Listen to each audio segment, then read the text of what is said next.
Okay, gusto kong i-share sa inyo ang mga reaksyon ng mga kilalang tao sa ating political circle. Yung nangyari kay PBBM, yung nagdugo ang kanyang gums at nababahala na sila sa kalusugan ng Pangulong Marcos Jr.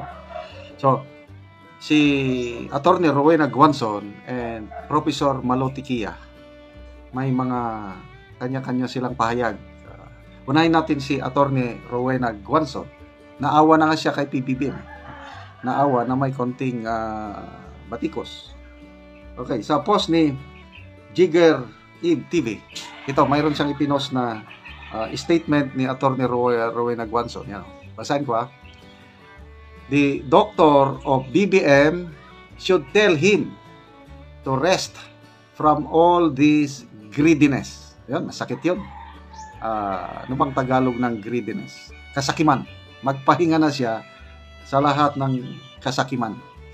His gums are already bleeding and his jaw is sagging in his latest video. Yun na po, yung kahapon, habang nagsasalita siya sa harapan ng mga pamilya ng mga nasawing sundalo, klaro, hindi niya namalayan siguro, dumudugo na ang kanyang mga gums at kitang-kita sa video. Okay, so, magpahinga ka na, sabi ni Attorney Guanzon. Hindi lang ordinaryong pahinga, rest from all this greediness. Pahinga sa kasakiman. Masakit yun. Okay, so, may mga comments ba? Magbasa na tayo ng mga comments. Henry Murillo, sabi, nakarma ang buwang gigabaan sa ginahimo kay Tatay Digong. No problem si BP Sara na ang magtuloy sa kapalpakan para maayos ang pamamalakad sa bansa. Amay Ortiz, ang bilis ng karma mo.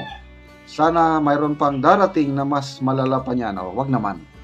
Hindi po maganda yan yung nais po tayo ng masama sa ating kapwa.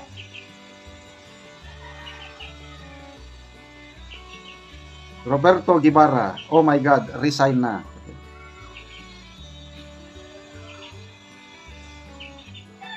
Maldits kita, nasubrahan. Ano ba yung nasubrahan? Kapit-kapit, tuloy-tuloy na sana ngiwi mo.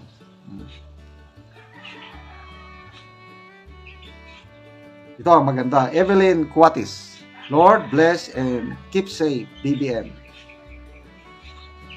Lucky Lynn de la Cruz, sabi, naku po, dahil sa pagkagahaman sa lahat ng kapangyarihan, pera at coke, nako, damay tayong mamamayan. Ayun, speaking of damay ng mamamayan, yun ang punto naman, punta tayo sa post ni Professor Malo Tiquia.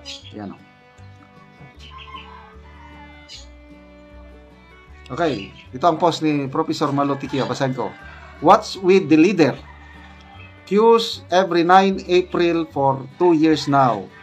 About time we invoke Section 12, Article 7 of the Constitution.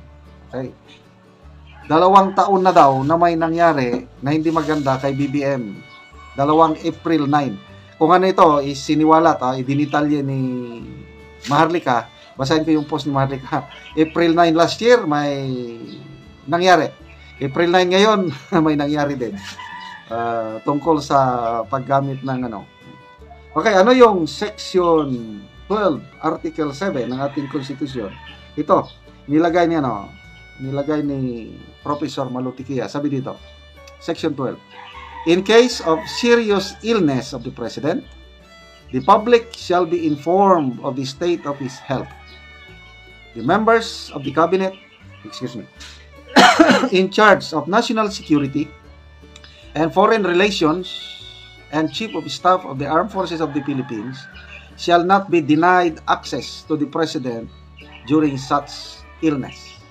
So, kumusta ba ang kalagayan ng kalusugan ng Pangulo? Malala na ba o maliit na bagay lang ito? Mismo isang batikang doktor, si Dr. Gary C., 2 weeks ago, napansin niya na hindi maganda ang kalusugan ng Pangulo. Namamaga ang muka, manas, discolored skin, teary eyes, hinihingal. Kaya nag-advise ang batikang doktor na magpa-executive check-up ang Pangulo. So ito na ngayon, biglang nagdugo ang gums na ako naka-experience na ako niyan. It's a sign of poor health noong mga 2009, 2010, 2011. That was my poorest state of health. Dumurugo ang aking mga gums. Okay, so ano naman yung post ni Maharlika? Ito, 2 April 9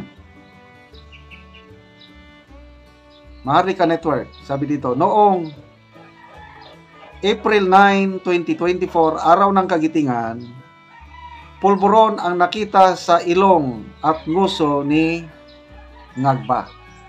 Ngayong April 9, 2025, araw ng kagitingan muli, dugo sa bunganga naman ang nilulunok niya. Malapit na. So, nakita ko yan, yung nakasaludo siya, close up ang mukha, tapos dito may puti. I don't know kung ano yung puting substance na nandito. April 9 pala yun, last year. Okay, so para sa akin, kahit ano man ang ginawa niya sa ating Pangulong President Duterte, ginawa nila kay VP Inday Sara, pagdasal pa rin natin na gumaling kalusugan ng Pangulong Marcos Jr. Okay, salamat sa inyong pag-subaybay sa ating channel, mga kaibigan. Malaking tulong nyo sa Tribong Talandig. Ang sweldo natin sa channel na ito is tinutulong sa tribo. Namimigay tayo ng libreng yero at pako para ma-repair ang sira-sirang bahay ng Talandig sa Bukidnon. Panoorin nyo ang video na ito. Gaan din sa Sitio Garden. Taga Alugero, Lansang Pako Prinsin.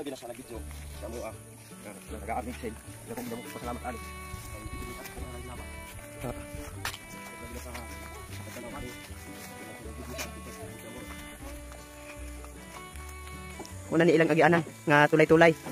So taas gyud.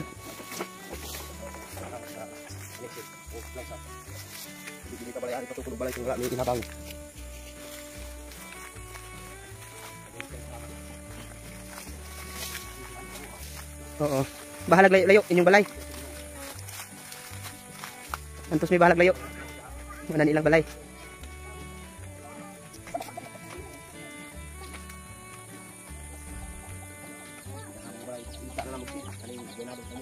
Una ni ilang balay. So kuan na gyud makita na gani ang mga gawayan ng tao ng ilang balay ug ang ilang lugaganganan. Mo na ni siya naalang sa yuta. Dako ilang pagpasalamat sa nag-sponsor sa mo ug sa nag-advocate sa pagbibig kamo.